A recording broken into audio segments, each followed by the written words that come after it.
The stench of burnt rubber and disappointment filled the air as I glared at the lifeless hood of my car. It was supposed to be a quick dash to meet a new client, not a roadside breakdown on a deserted highway. I sighed, pulling out my phone and dialing roadside assistance. The robotic voice on the other end promised a wait time of at least an hour. Just as frustration threatened to boil over, a beat-up pickup truck screeched to a halt behind me. A grease-stained hand emerged from the driver's side, followed by a man with a grin as wide as his overalls. "Car trouble, huh?" he drawled, his voice warm and friendly. "You could say that," I replied, a touch of exasperation in my voice. "Looks like I'm stuck here for a while. I'm Nellie." He chuckled. "Don't worry, ma'am. I'm Alex, and this here is my territory. Most likely fix you right up." He worked quickly, his movements efficient and practiced. As he replaced the battery, we fell into conversation. I learned about his auto repair shop, a local gem known for its honesty and fair prices. He, in turn, listened patiently as I explained the world of investment portfolios and stock markets. "Sounds complicated," he said with a scratch of his head. "All that fancy math and paper pushing. Gimme a good old wrench and a rusty engine any day. At least I can see what I'm working with, real things, not some numbers on a screen." I snorted. "Don't knock it till you try it, Alex. Investments are the future. They allow people to grow their wealth, secure their dreams." We continued to debate the merits of his wrenches versus my spreadsheets as he finished the job. By the time my car roared back to life, the sun was dipping below the horizon, painting the sky in hues of orange and purple. "Thanks, Alex," I said, shaking his hand, a warmth spreading through me that had nothing to do with the now functional engine. "Actually, I was wondering, maybe you'd like to grab a coffee sometime? Not to talk cars and investments, but just, to chat?" The surprise on his face quickly melted into a smile. "Coffee sounds good," he replied, scratching the back of his neck. "How about tomorrow morning?" "My treat, as a thank you for putting up with my greasy fingers on your fancy car." We exchanged numbers, and as I drove away, the setting sun felt a little brighter, the future a little less certain, but a whole lot more exciting. A year flew by in a whirlwind of greasy spoon dinners, late-night strategy sessions, and stolen kisses under starlit skies. We married in a simple ceremony, surrounded by close friends and the slightly bewildered gazes of Alex's family. His parents were kind, old-fashioned folks, but his sister, Sarah, however, was a different story entirely. At 28, she was a permanent resident at their house, her days spent flitting between manicures and shopping sprees, funded entirely by her parents' generosity. The first few months of married life were a blissful blur. We settled into a cozy starter home near Alex's parents' place, a practical choice according to him. My dreams, however, stretched far beyond the picket fence. I envisioned a sprawling mansion, a testament to the financial empire I was building, complete with a gleaming basketball court for the future mini-me's I yearned for. Sunday dinners at Alex's parents' house were an exercise in forced cheer. Sarah, draped in the latest designer outfit and sporting a fresh manicure, would regale us with tales of her weekend getaway to some exotic locale. Her parents beamed with pride, oblivious to the growing strain on their finances. One particularly tense Sunday, after Sarah had announced her plans for a month-long European cruise, Alex's dad, a kind-faced man named Henry, cleared his throat and spoke hesitantly. "Alex, son," he began. "Since we retired, things have been a bit tighter than we expected. We were hoping—" His voice trailed off, his eyes pleading. Alex, ever the dutiful son, immediately understood. "Sure, Dad. How much do you need?" My stomach lurched. Here we go again, I thought, bracing myself for another financial dance with Sarah's bottomless pit of needs. "Just a little help to get us through," Henry mumbled, avoiding my gaze. "Retirement ain't exactly what it's cracked up to be on a fixed income." "Don't worry, Dad," Alex said reassuringly, placing a hand on his shoulder. "We'll take care of it." Later that night, as we lay in bed, I couldn't hold back any longer. Alex, I said softly, how much are you giving them this time? He sighed, running a hand through his hair. Look, honey, it's family. They need a little help, that's all. A little help every month adds up, Alex, I pointed out. And what about Sarah's little European jaunt? Don't you think they might need that money more? Alex bristled. Don't you start with Sarah. It's none of your business how she spends her money. It becomes my business, I shot back, my voice rising. When it affects our finances. We're a team, remember? And frankly, I'm tired of feeling like an ATM for your entire family. The words hung heavy in the air, a stark contrast to the comfortable silence that usually filled our bedroom. Alex's jaw tightened. You just don't understand what family means, he said, his voice laced with anger. You have no relatives, so you wouldn't get it. That hit me like a sucker punch. It was true, I didn't have any family. My parents had passed away when I was young, leaving me a small inheritance that I had used to put myself through college. But the lack of a family wasn't a choice I had made, and it certainly didn't make me any less capable of understanding loyalty and love. One Tuesday evening, the phone rang, shattering the fragile peace in our house. It was Sarah, her voice choked with sobs. It's Dad, she stammered. He's in the hospital. Cancer. They say it's bad. The world seemed to tilt on its axis. Alex, his face pale, grabbed the phone from my hand and spoke in hushed tones. When he hung up, his eyes were red-rimmed. He's not going to make it, he said, his voice thick with emotion. The doctors are giving him a few weeks, maybe a month at most. The next few weeks were a blur of hospital visits, tear-filled goodbyes, and whispered promises. As the inevitable drew closer, the question of the funeral arrangements loomed large. One evening, Sarah, her eyes red and puffy, announced, I've talked to the funeral home. It's going to be a bit expensive, but Dad deserves the best, right? Alex, still raw with grief, readily agreed. Of course, honey, whatever it takes. It comes to. Sarah hesitated, then blurted out. $50,000. My jaw dropped. $50,000 for a funeral? That seemed like a staggering sum, especially considering the modest means of Alex's parents. 50,000? I echoed, unable to contain my surprise. Isn't that a bit excessive? Alex shot me a withering look. Don't be insensitive, Nellie. It's Dad's funeral. We have to honor him properly. Can't you just be supportive for once? The accusation stung. Supportive? I had spent the past few weeks juggling work and hospital visits, all while trying to navigate the emotional minefield that was his family. But apparently, that wasn't enough. Look, I said, trying to keep my voice calm. $50,000 is a lot of money. Maybe we should talk to your mom and see what she thinks. Before I could finish my sentence, Alex exploded. Don't you dare bring Mom into this, he roared. This is about family, and you clearly don't understand what that means. You only care about money. His words were a slap in the face. Tears welled up in my eyes, blurring my vision. Here we were again, at the same impasse. My attempt at financial responsibility construed as greed, my concern for his family dismissed as cold-heartedness. The sting of defeat lingered long after I transferred the $25,000 to Alex. Swallowing my pride and doubts, I did it for us, for our future. Maybe, I naively hoped, this would be the olive branch that ended the fight and brought us back together. But Alex, it seemed, had other plans.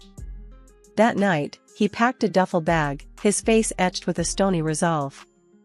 Where are you going? I asked, my voice barely a croak. I need to be with Mom, he said curtly. She's taking this really hard. But what about us? I pleaded, a desperate hope flickering in my chest. He didn't answer. Just a gruff goodbye and the slam of the front door, leaving me alone in the echoing silence of our once happy home. The next few days were a blur of tearful phone calls to Alex's mom, unanswered texts, and a gnawing emptiness that settled in my gut. Finally, I received a call from the funeral home, a reminder of the looming farewell. Wiping away a fresh wave of tears, I dressed in black, the weight of the unresolved conflict a heavy burden on my shoulders. Arriving at the funeral home, a cold dread slithered down my spine as I noticed the deserted parking lot and the closed doors. "Excuse me?" I stammered, approaching the receptionist, a kind-faced woman with weary eyes. "Yes, ma'am," she replied politely. "I'm here for the service of Mr. Henry Johnson?" I inquired, my voice trembling slightly.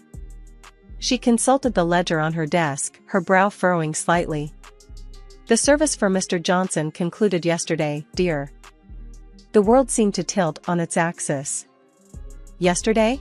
But My voice trailed off, confusion clouding my thoughts. "Alex didn't tell me." The woman offered a sympathetic smile. "Perhaps there was a misunderstanding. It was a simple cremation, as per the family's wishes." Cremation? The image of the extravagant funeral Sarah had described sent a jolt through me. $50,000 for a cremation? The pieces just weren't fitting. Anger, cold and sharp, began to replace the initial shock. Furious and confused, I stormed out of the funeral home, the receptionist's words echoing in my head. The betrayal gnawed at me, a bitter pill to swallow. Where was Alex? Why hadn't he told me? More importantly, where did all that money go? With a burning determination, I steered my car towards Alex's childhood home. Pulling into the driveway, I saw him emerging from his car, a glint of surprise flashing across his face. "Alex!" I shouted, flinging open the car door. "What is going on? Where did all this money go? And why wasn't I informed about the change in plans?" "You didn't care," he shot back, his voice laced with hurt and accusation. "You only think about money, never about family." The audacity of his words left me speechless. "Family?" I echoed, my voice dripping with sarcasm. "Since when does family lie and manipulate?" The anger simmered within me, threatening to boil over. Before I could unleash a torrent of accusations, Alex reached into his pocket and pulled out a piece of paper. It was a legal document, the stark black letters screaming at me, "Divorce papers." "You want a divorce?" I asked, the question catching in my throat. "I can't live with someone so indifferent," he stated, his jaw clenched. "You have your investments and stocks, but you have no heart. I put the house up for sale. We'll split the proceeds." His words felt like a physical blow. The life we had envisioned, the dreams we had shared, all dissolved in a single, acrimonious conversation. Tears welled up in my eyes, blurring my vision. With a final glare at his retreating figure, I stormed towards my car, my every step fueled by a righteous anger. Just as I reached the driveway, a flash of red caught my eye.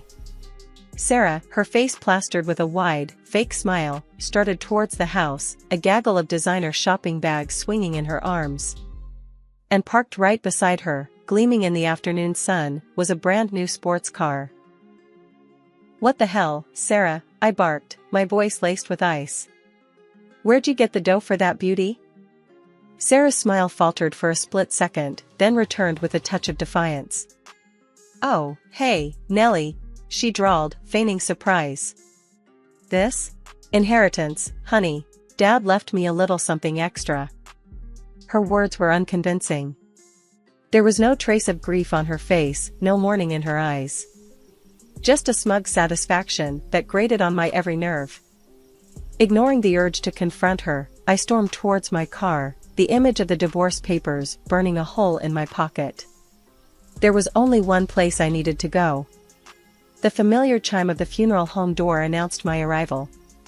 Behind the reception desk sat Emily, a classmate from high school. Relief washed over me like a tidal wave. "Emily, thank God it's you," I blurted, rushing towards her. "Hey, Nellie," she said, a smile stretching across her face. "What brings you here?" "It's a long story," I sighed, forcing a smile. Instead of launching into the whole mess, I cut to the chase. "I need some information about a recent service, Mr. Johnson." Emily quickly pulled up the file on her computer. Ah, yes. Cremation, as per the family's wishes. Is there anything else I can help you with? My heart hammered in my chest. Cremation? I echoed, the word tasting foreign on my tongue. The cost? Emily tapped a few keys on the keyboard. The total came to $5,237. I can print you a duplicate copy of this receipt, if that would be helpful. Relief flooded me. Yes, please, I croaked, my voice thick with emotion. Thank you, Emily. You have no idea what this means to me. My knuckles were white-hot as I gripped the steering wheel, the evidence burning a hole in my pocket. The facade of Alex's childhood home mocked me with its familiarity. Taking a deep breath, I marched towards the front door, my purpose fueling my steps. The moment I stepped inside, the first thing I saw was Alex, Sarah perched beside him like a bad omen. His mother sat on the couch, a tear-stained tissue clutched in her hand. The air crackled with a tense silence. Hey everyone, I greeted, my voice surprisingly steady. Alex's mother, her eyes red-rimmed, looked up with a flicker of surprise. Oh, Nellie. Why weren't you at the service yesterday? Service? I scoffed. No one told me it was postponed. I thought it was today. I offered Alex's mother my condolences, a hollow gesture at best, and then turned to Alex. Can we talk in private? I asked, my voice low. There are no secrets in this family, he shot back, his jaw clenched. Especially not from someone who isn't considered family anymore. His words stung, but I refused to let him get under my skin. Reaching into my purse, I pulled out the check and slammed it on the coffee table in front of him. Here's the money for the funeral, I stated, my voice firm. Now, where'd the rest of it go? Alex stared at the check, his brow furrowed in confusion. What rest of it? Don't play dumb with me, I snapped. The check is for $50,000. The funeral home said the service cost $5,000. Explain. The confusion on Alex's face seemed genuine. His eyes darted towards his sister, a silent question hanging in the air. This is ridiculous. Sarah sputtered, jumping to her feet. You just can't come in here throwing accusations around. But her outburst backfired. Alex's mother, who had been silently observing the exchange, spoke up. Wait, she said, her voice shaky. Your father had some money saved for his funeral. And I gave Sarah $10,000 to help with the arrangements. I did a quick mental calculation.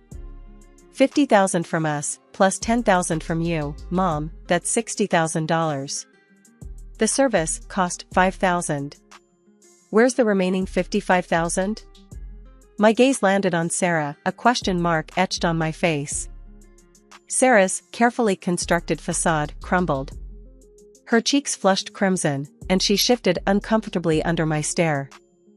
Finally, she mumbled, well, I just saw this amazing car, and I couldn't resist.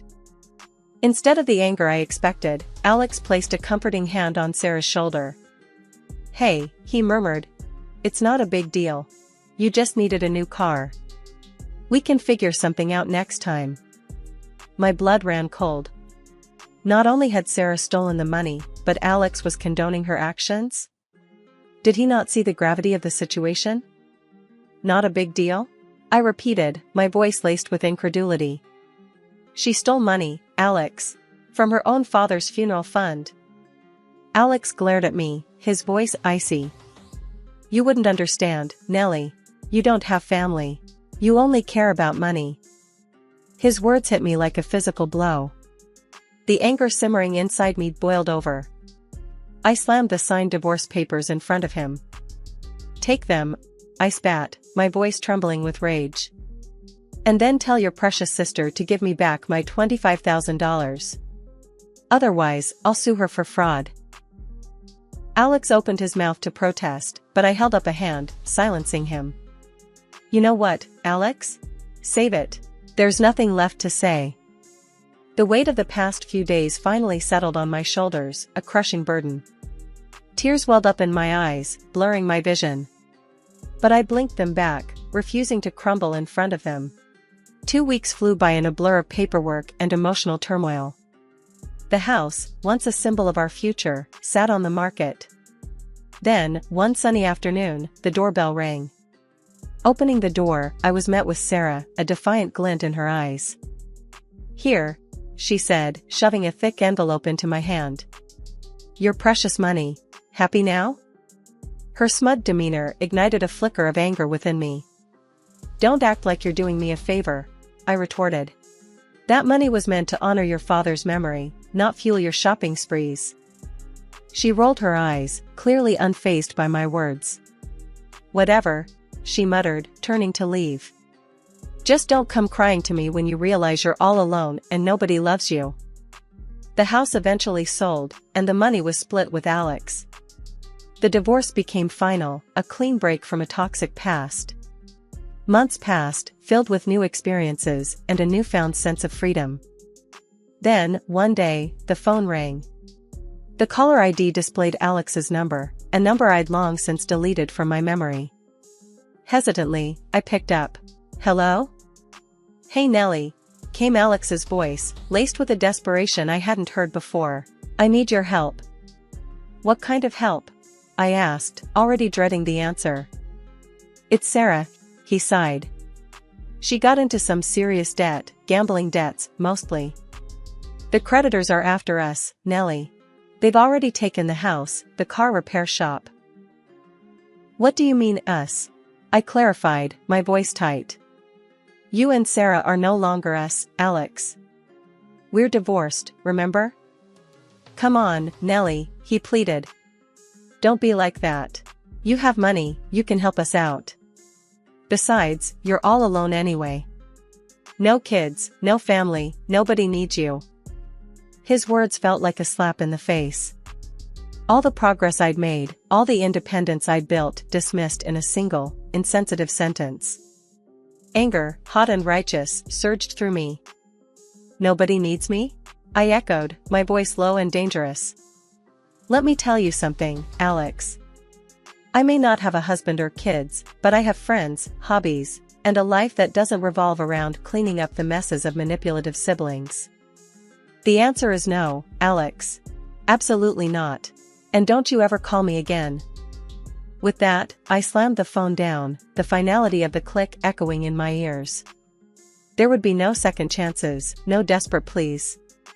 I had built my own family, a family of friends, of experiences, of personal growth. And that, I realized, was more than enough. Years of experience had honed my intuition into a finely tuned instrument, and the melody it played was one of prosperity. The reward for my dedication? A sprawling new house on the city's fringe, a testament to my self-reliance and blooming independence.